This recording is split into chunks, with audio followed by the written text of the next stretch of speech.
સુરત સહિત ગુજરાતના કેટલાય નાગરિકો જે મિડલ ઇસ્ટ દેશોમાં ફસાયા છે, જેને લઈને સાંસદ મુકેશ દલાલે વિદેશ મંત્રી એસ જયશંકરને રજૂઆત કરી। સાંસદ મુકેશ દલાલે મૌખિક અને લેખિત રજૂઆત કરી છે।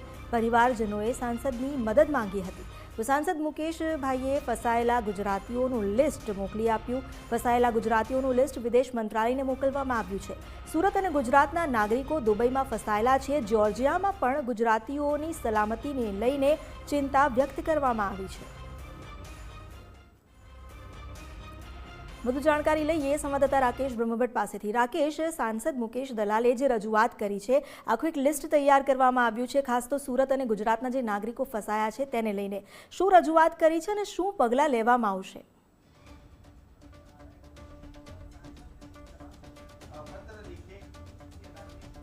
જે પ્રમાણે હાલ ઈરાન, અમેરિકા અને ઇઝરાયલ વચ્ચે યુદ્ધની સ્થિતિ ઊભી થઈ છે અને તેના કારણે ગુજરાત અને સુરતના કેટલાક લોકો છે તે મિડલ ઇસ્ટ દેશોની અંદર ફસાયેલા છે અને તેની એક યાદી છે તે સુરતના સાંસદ મુકેશ દલાલને પ્રાપ્ત થઈ છે અને તેને લઈને વિદેશ મંત્રાલયને એક પત્ર લખી અને તાત્કાલિક ધોરણે ફસાયેલા લોકોને પરત લાવવામાં આવે તેવી માંગ કરવામાં આવી છે। મુકેશ દલાલ આપણી જોડે ઉપસ્થિત છે, સીધી વાત કરીશું તેમના જોડે।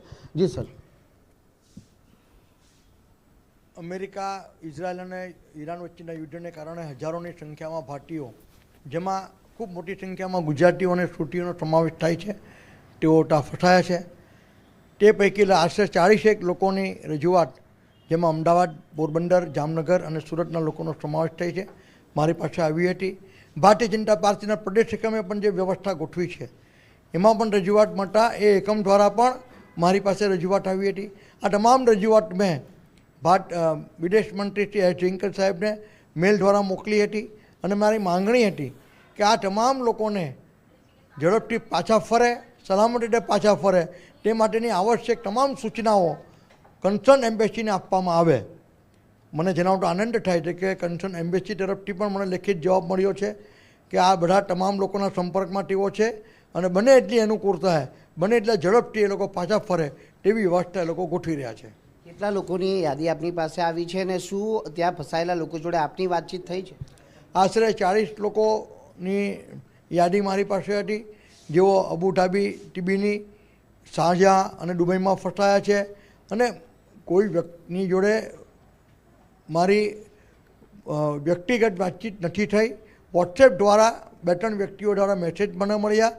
ઉપરાંત એક સ્ટુડન્ટ જ્યારે ફસાયા છે એની મમ્મી જોડે મારી વાત થઈ છે, પણ તેઓને આદરણીય વડાપ્રધાન નરેન્દ્ર મોદી સાહેબના નેતૃત્વ પર સંપૂર્ણ વિશ્વાસ છે અને જેમ ભૂતકાળમાં અનેક યુદ્ધમાં હજારોની સંખ્યામાં ભારતીયો સલામત રીતે પાછા ભારત ફર્યા હતા, તેમ આ વખતે પણ બને તે ત્વરિતતાથી સલામત રીતે સંપૂર્ણ સુવિધાયુક્ત રીતે આ લોકો પણ પાછા આવશે જ તેવો એ લોકોને પૂરી વિશ્વાસ છે। વિદેશ મંત્રાલય તરફથી શું જવાબ આપવામાં આવ્યો છે? મારી પાસે 2 એમ્બેસીના જવાબ આવ્યા હતા કે એ લોકો આ તમામ લોકો સંપર્કમાં છે અને એ લોકો વ્યવસ્થા ગોઠવી રહ્યા છે। બિલકુલ, જે પ્રમાણે જે મિડલ ઇસ્ટમાં ફસાયેલા લોકોને પરત લાવવાની માંગ સાથે જે પત્ર વિદેશ મંત્રાલયને પાઠવવામાં આવ્યો હતો તે પત્ર બાદ છે તે 2 એમ્બેસી તરફથી તેઓને જવાબ પણ આવી ચૂક્યો છે અને જે ફસાયેલા લોકોના સંપર્કમાં એમ્બેસી હોવાનું પણ જણાવવામાં આવી રહ્યું છે। ત્યારે ફસાયેલા લોકોમાં સુરત, અમદાવાદ, પોરબંદરના લોકોનો હાલ સમાવેશ થાય છે। તદુપરાંત સુરતના એક વિદ્યાર્થી પણ છે તે મિડલ ઇસ્ટમાં ફસાયા છે અને તેમની માતા જોડે પણ સાંસદની ટેલિફોનિક વાતચીત થઈ છે। ત્યારે આ તમામ લોકો તાકીદ અને સુરક્ષિત તેઓને પરત ભારત લાવવામાં આવે તેવી રજૂઆત અંતે છે તે રંગ લાવી છે અને જોવાનું રહે છે કેટલા સમયમાં તમામ લોકોને પરત ભારત લાવવામાં આવે છે। જી, આભાર આપનો જાણકારી આપવા માટે।